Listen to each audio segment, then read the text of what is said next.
The room was silent except for the slow, raspy breathing of Elder Varn.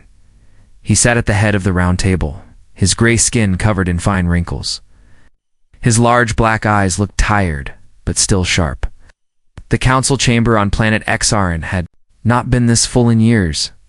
Every seat was taken, young commanders, scientists, and royal advisors, all waiting. Elder Varn slowly stood up, using a cane. He looked at each face carefully. "Young ones," he said softly. "Do not make the same mistake we did long ago. Do not anger the humans." A few chuckles echoed in the room. One general leaned over and whispered, "He's talking about those apes again." Another voice, louder this time, said, "Humans. They're weak, primitive. Their world is small. Their fleet is old." Elder Vaughn raised a hand. His voice grew stronger, filled with warning. "I've seen what they can do. Long ago, when I was a fleet officer, we tried to push into their sector. One ship went missing, then another, then ... nothing. Maybe it was pirates," someone offered with a shrug. "No," Varn replied. "It was them. They let us. Live once, they will not again." But no one wanted to listen. Commander Zar, young and full of pride, stood up. His blue armor glowed under the chamber lights. "We cannot live in fear, Elder. Their planet is in our path. Their colonies grow. If we do not act now, they will be the threat." The room filled with nods and soft murmurs of agreement. Elder Varn sighed deeply. "You speak boldly, Commander, but you speak without knowing." In the outer sectors of space, far from the Council's chambers, a small Zarn scout ship drifted quietly near a human colony. The planet was named Harper's Rock, a peaceful place, mostly farmland and water. Lieutenant Sar, the scout pilot, zoomed in with the long-range lens. "Look," he said to his crew. "No defense systems. No warships. Just old satellites. And farming machines, pathetic," another officer muttered. "Should we mark it for takeover?" Sar grinned. "Of course. In fact, this will be the easiest mission of the year." They sent the signal back to Zarn High Command. Back in the chamber, a red light blinked on the table. The Council's communication screen lit up. "Report from scout team near Harper's Rock," the AI said. "No resistance detected. Colony is vulnerable." Commander Zar slammed his fist on the table. "There you have it. Even their outer posts are undefended." Plans for invasion started forming: numbers, troop movements, landing zones. Elder Varn remained seated, quiet. He looked out the window at the distant stars and whispered to himself, "They want to repeat history." Sir Zarn Scout just scanned. Harper's Rock. General Cole walked over. His boots echoed on the steel floor. He looked at the screen for a moment, then nodded. "Let them come, sir." The technician asked. "Put the colony on alert," Cole ordered calmly. "No weapons, no defense moves. Just ... wait." The technician obeyed. 3 days later, a massive fleet of Zarn warships left their homeworld. Their ships were powerful, fast, and beautiful sleek wings, polished silver hulls, glowing plasma cannons. The younger generation of Zarn warriors cheered as they boarded. "This will be over in a day." They laughed. Only one person on the launch deck didn't smile, Captain Linder. She stood still, her arms crossed. She had studied human records. She had seen stories buried in classified files. Her father was in one of the lost ships Elder Vaughn once mentioned. She turned to her second-in-command. "Something's wrong. This feels too easy." "You're too careful, Captain," the officer said. "Enjoy the glory." But Lindor's gut said otherwise, as the fleet jumped into hyperspace. Elder Varn walked slowly through the council halls. No one was around. The rooms were quiet now, full of glowing war maps and charts. He touched one display gently, showing the location of Harper's Rock. "They will learn," he whispered, "but it will be too late." And out in the stars, unseen and waiting, humanity had already begun preparing its response. Captain Linder stood at the front of her command ship, the Blade of Zarn, watching the human colony grow larger on the screen. Harper's Rock looked peaceful. Blue skies, green fields, planets, no defense satellites, no warships. It's just small towns and energy farms. This is to calm, she said. Her second-in-command smiled. A perfect place to raise a flag of conquest. Linder didn't smile back. The rest of the fleet came into formation behind Hurtwelve warships, armored and armed. They were ready for a clean sweep. No one expected resistance. On the ground below, Jacob Reed wiped sweat from his forehead as he repaired a water pipe near his small farmhouse. The sun was warm. The wind was soft. His daughter Ellie ran nearby with her dog, playing in the tall grass. Then the sky darkened.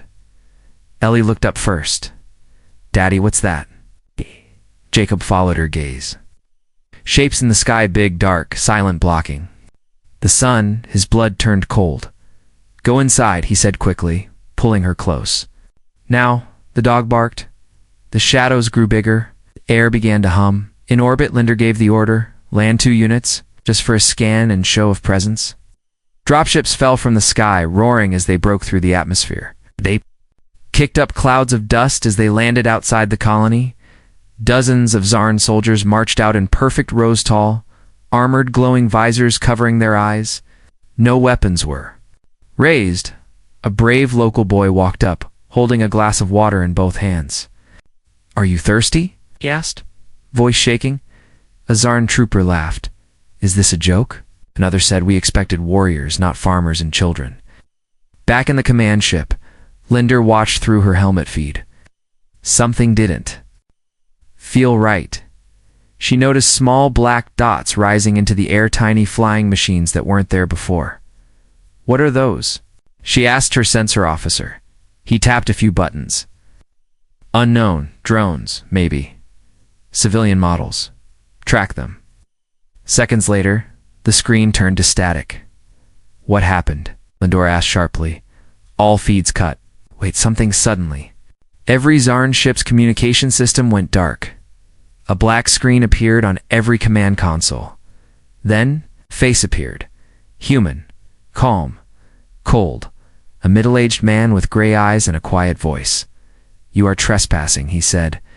"This is your only warning." The room froze. One young Zarn officer laughed nervously. "That's their defense? An empty threat?" Then the lights flickered. Every control panel glitched. Navigation systems spun wildly. Weapons locked themselves, eh? Deep alarms sounded across the flagship. One of the rear ships suddenly vanished from radar. What happened to the Silver Lance? No explosion, no wreckage. It's just gone. Back on the surface, Jacob held Ellie close, watching the Zarn soldiers begin to panic. Their dropship lights flickered. One soldier's weapons sparked and fell apart in his hands. Then, the sky lit up. From behind the clouds, 3 black triangles descended. Human drones, silent, sleek, with no visible engines. One hovered above the Zarn troops. It didn't speak. It simply opened a hatch. A beam of light shone down. "Their armor locked," Jacob whispered. "We told them not to come." Up in orbit, chaos broke out in the Zarn fleet. Ships tried to move. Nothing responded. Reverse course. Someone yelled, "We can't. The controls aren't working." Outside the window, another human drone passed by, moving faster than light. It didn't attack. It simply flew straight through a Zarn cruiser. The ship broke in two and drifted silently into space. Lindor gripped her chair tightly. "All ships, hold fire, do not attack. Repeat, do not attack." But one nervous captain, panicking, launched a missile at the human drones. It never reached midair. The missile disappeared, as if time itself had paused. Then the human voice returned on the screen. "You were warned. This is mercy." And the feed ended.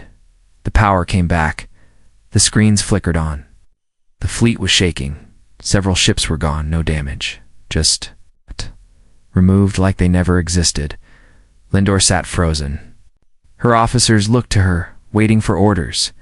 She whispered, "Send a message to the council. Tell them the humans are not weak. Tell them we have made a terrible mistake." She looked out the window at the quiet planet below. It was never undefended, she said. We just couldn't see the weapons. Captain Linder stared at the empty space where the Zarn warship had vanished. Her hands trembled, but she forced herself to stay calm. No explosions, no debris. Her sensor officer said softly. Another ship flickered on the screen. Its engine sparked, then died. The lights inside went dark. 1 second it was moving in, the next it drifted lifeless like a dead whale in space. The command deck was silent. What are we facing? Someone whispered. No one answered.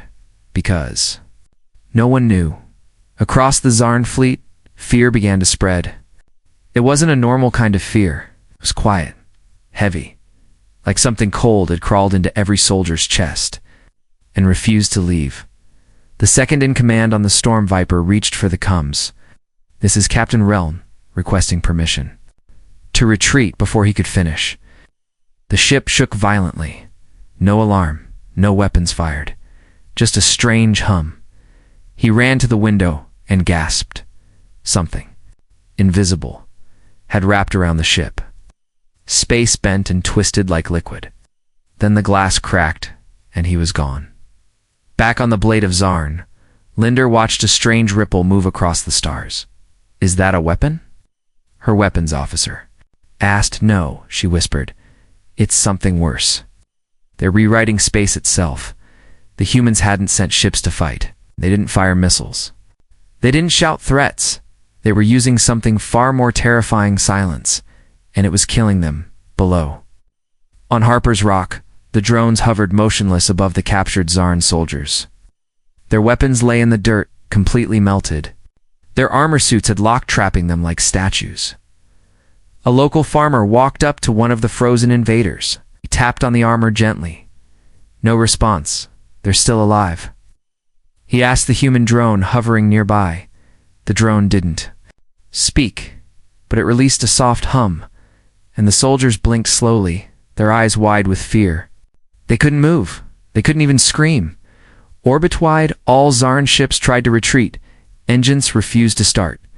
Warp drives collapsed into static. Their long-range sensors looped endlessly, showing the same frame over and over. Some ships were spinning slowly. Others were drifting out of formation. Each ship was like a helpless leaf floating on a quiet river, except they were trapped in space. We need to do something. One commander cried out. Anything? One officer panicked and hit the emergency fire system. His ship launched a plasma cannon. Blast blind and wild, the plasma ball hit nothing, but the space around it turned black, like the stars had been erased. Then a message arrived. No voice, just a single line of human text. Your action has been recorded. Prepare for consequence. Within seconds, the Crimson Fang, one of the largest Zarn warships, began to vibrate. Its outer hull peeled away in perfect layers. It's like a fruit being unwrapped by invisible fingers. Screams filled the comms, then silence. The ship was gone, not exploded, not removed. Lynn stored up slowly. Her officers looked pale. Some were shaken. One had fainted. She turned on a private channel, coded and direct to Zarn High Command. This is Captain Linder. We are under silent attack. We cannot see the enemy. We cannot fight back. We must retreat immediately, or risk total annihilation. She paused, then added, the humans were never weak. We were blind. Back on Earth, General Cole watched the reports roll in. 5 ships neutralized. 7 more drifting. No human casualties, his aide reported. Cole nodded slowly. Send no reinforcements, he said. They'll get the message. His face was calm, but his voice was heavy. They always do. He walked over to the large tactical screen, showed the Zarn, fleet scattered, broken. They sent war, Cole whispered.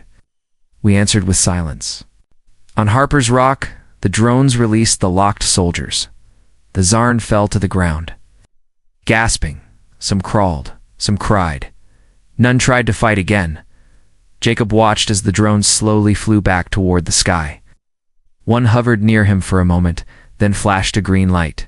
He tipped his cap. Thanks for the help. The drone left without a word. In space, the human technology faded. The silence lifted. Orange ships slowly powered back on, but only enough to crawl away. Not a single human ship chased them. Not one shot was fired. And yet, the message had been burned deep into every Zarn mind. You were warned far beneath the Earth's surface. Deep inside a secret mountain base, General Cole sat alone in a cold steel room. One giant screen glowed in front of him, showing the broken pieces of the Zarn fleet drifting through space like lost feathers. His fingers tapped slowly on the table. He wasn't smiling. They pushed, he said quietly to himself. They didn't listen. An aide entered the room, nervous. Sir, Captain Linder of the Zarn fleet sent a private transmission. She's begging for retreat permission from her council. Cole nodded. They've seen what we can do. That's enough for now. But, sir? The aide hesitated. Do we respond directly? General Cole stood. His boots echoed on the floor like distant thunder. Yes, but not with words. He turned to the wall behind him. A biometric scanner opened a hidden door. Inside was a command console, protected behind layers of security and authorization codes. The general placed his hand on the reader. The system came to life. Authorization. Cole. General. Activate. Dreadnought Aegis. On the far side of Jupiter's orbit, hidden in deep space, a monstrous shadow began to move. The Aegis. Earth's most ancient and powerful warship hadn't been activated in over 60 years. Its metal hull was thick with scars. Its engines ran silent. Its core reactor had never been used at full power. It didn't need to look beautiful. It only needed to show. Up in the Zarn fleet, Captain Linder stood stiff as alarms blared. Once again, something's coming, her sensor officer said. One ship. Just one. Everyone looked confused. Just one. Then the radar pinged again. No. It's too big, the officer gasped. That's not a ship. That's a city moving through space. The Aegis exited warp. It didn't flash or roar. It simply arrived, and space itself bent around it. Every Zarn screen went black again. Then a message appeared in large red letters. This is your final chance. Leave Earth space, or cease to exist. The bridge of the Blade of Zarn, Linder S. Hands were shaking. The human ship didn't aim weapons. It didn't fire, but she knew they could. One shot would erase them all. She took a deep breath. Send this message to Earth. We surrender. We retreat. And we request terms for peace. Her crew stared at her. One young officer stepped forward. Captain, if we leave now, we lose our pride. Linder's voice turned sharp. If we stay, we lose everything. On Earth, General Cole watched as the message appeared on his screen. He didn't smile. He didn't relax. He simply nodded. Bring the Aegis back, he said. Let them live with the fear. His aide looked confused. Sir, we're not punishing them? Cole turned slowly to face him. They're already punished. Their people will ask what happened to their fleet. Their leaders will have no answer that makes sense. He paused. That's how you win a war without fighting it. Back in Zarn space, the retreat began. Slowly, broken ships limped away. Engines sputtered. Hulls were torn. Soldiers inside didn't cheer, they stayed quiet. Every officer knew. They had met something far beyond them. Not monsters, humans, and they weren't sure which. Was worse, Eldervarn sat alone in his quiet chamber as the message came in. The fleet retreats. Only half survived. Earth did not chase. He closed his old eyes and nodded. I warned them. They laughed. He whispered into the silence. Now they know. On Harper's Rock, the farmers returned to their fields. The damage was minimal. No lives were lost. Not one bullet had been fired on the surface. Ellie ran through the tall grass again with her dog. Her father, Jacob, watched the sky. Will they come back? Ellie asked softly. Jacob bent down, picked her up and smiled. No, he said. They met something stronger than weapons. What? Pointed to the sky. Silence.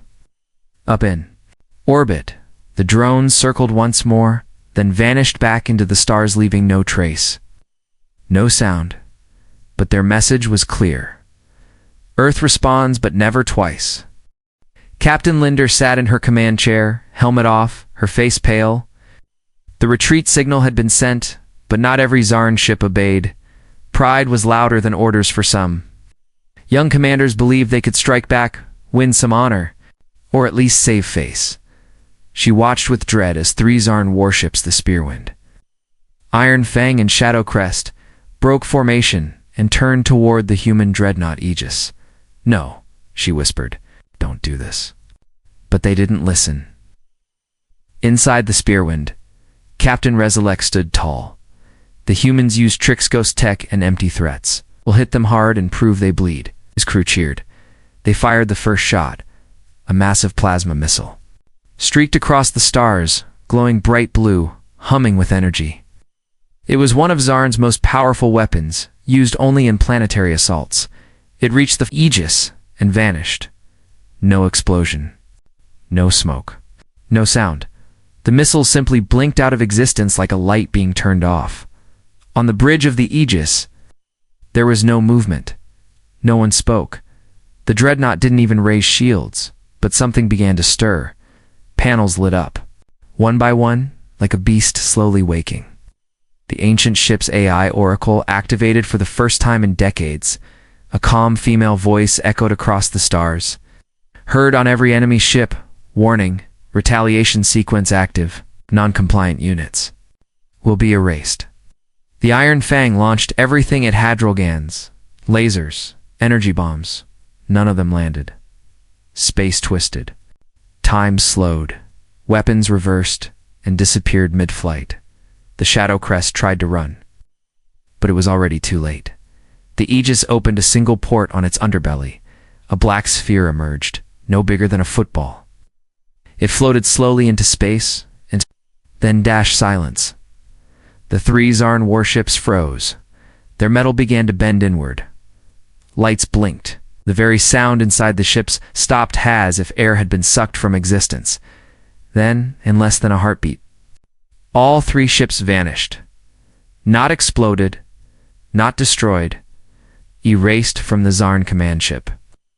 Linder stared at the space where her comrades had once been. No wreckage, no heat signature, not even dust. Gone. Her officer whispered. Another added, "We never had a chance." Linder felt a cold truth settle into her bones. The Aegis wasn't a warship, it was a message, and the message was final, across the galaxy. Eyes turned toward Earth. Alien empires received the footage through hidden channels. Traders spread whispers. Across marketplaces and starports, they didn't fire a cannon, erased ships with silence. A reptilian merchant in the Rick system muttered, "No one provoke Earth now. Not unless you wish to vanish." Back on Zarn Prime, the Council of Warlords watched the broadcast in silence. One of them, General Vakar, slammed his fist down.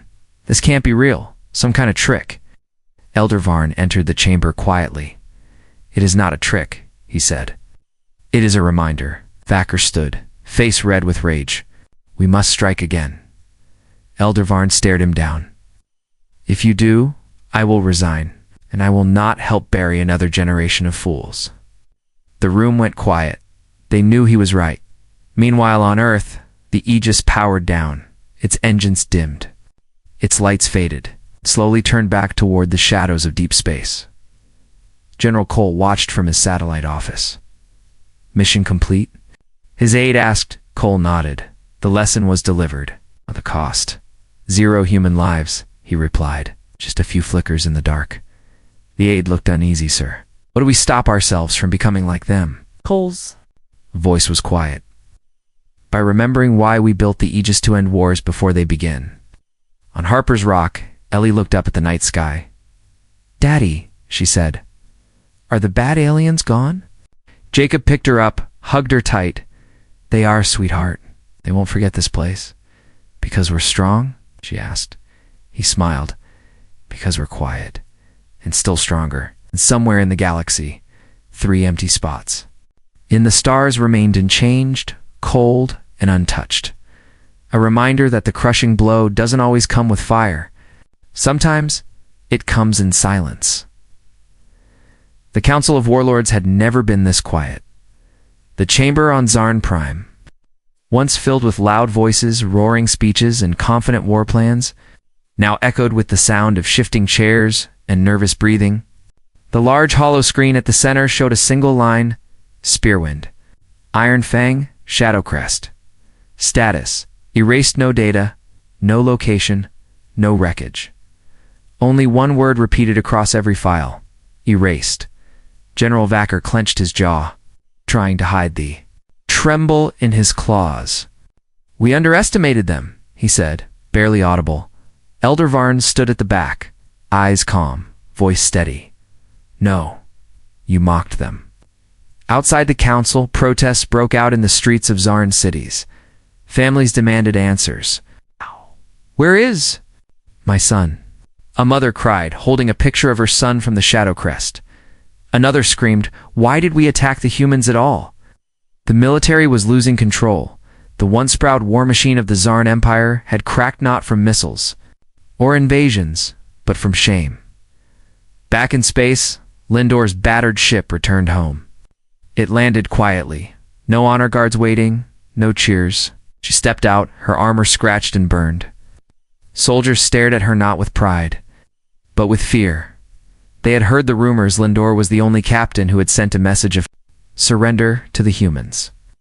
The only one whose ship returned untouched. A journalist stepped forward. "Captain Linder, what did you see?" She looked him straight in the eyes. "I saw the cost of arrogance.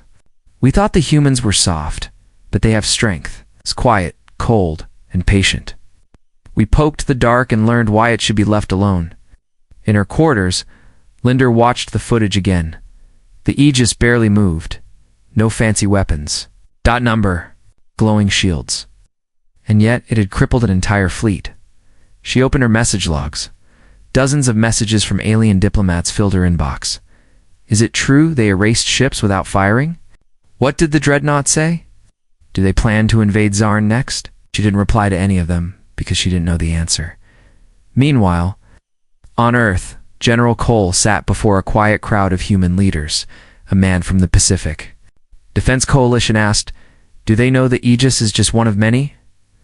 Cole replied calmly, "They don't need to know that. One was enough." Another diplomat asked, "Should we respond to their surrender offer?" Cole looked at the stars through the window. They surrendered to fear.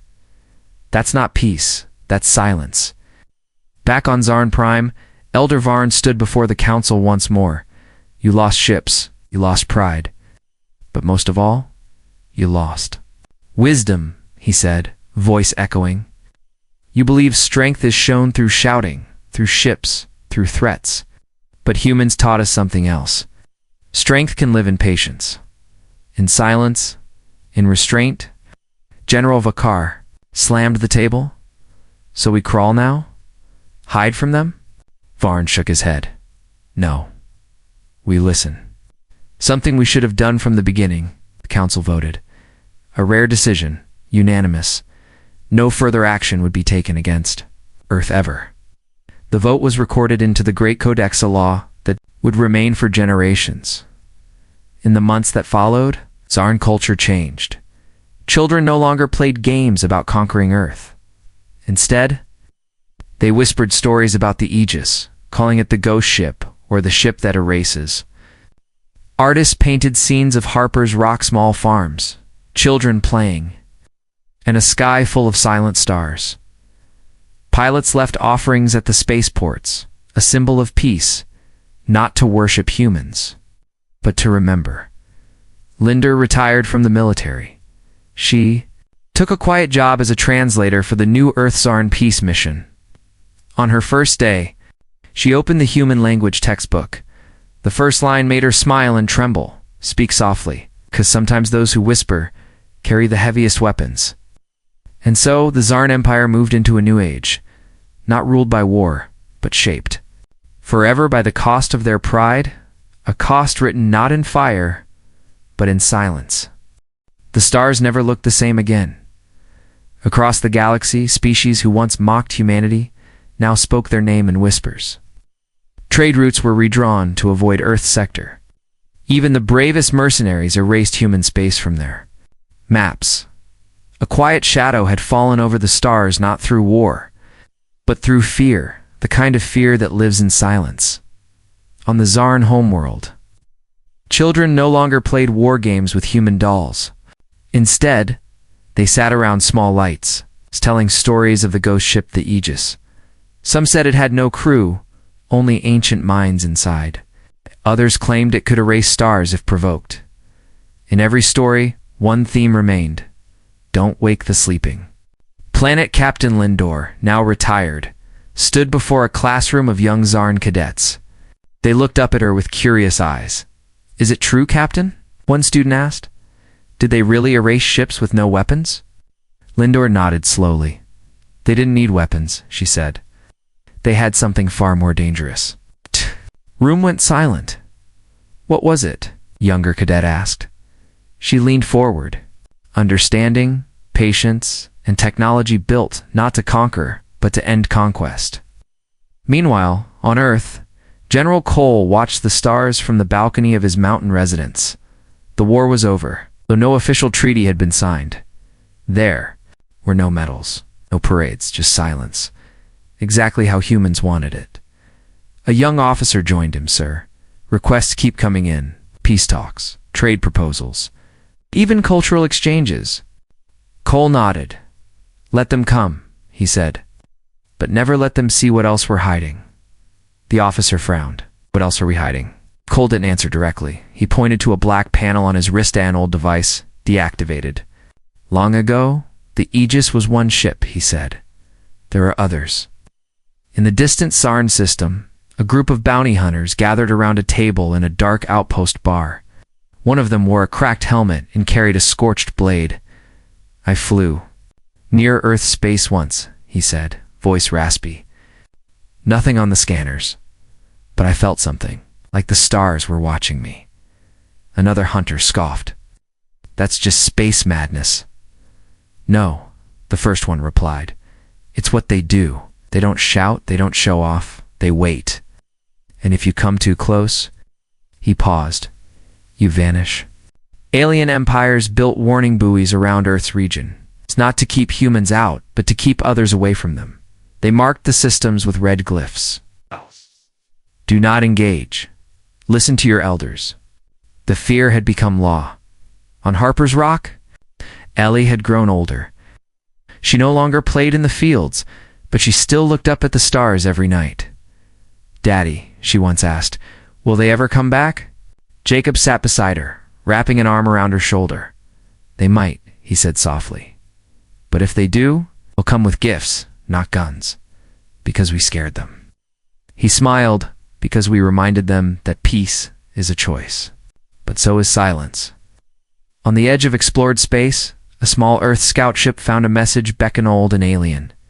It blinked slowly. A signal recorded in over 300 languages. We were warned. We didn't listen. Now we teach our children to. Never forget. Earth is not to be feared because of what they say, but because of what they choose not to say. Back on Zarn Prime, Elder Varn's final words were carved into a memorial. They thought humans were soft. Thought Earth was silent. They thought warning was weakness. They were wrong.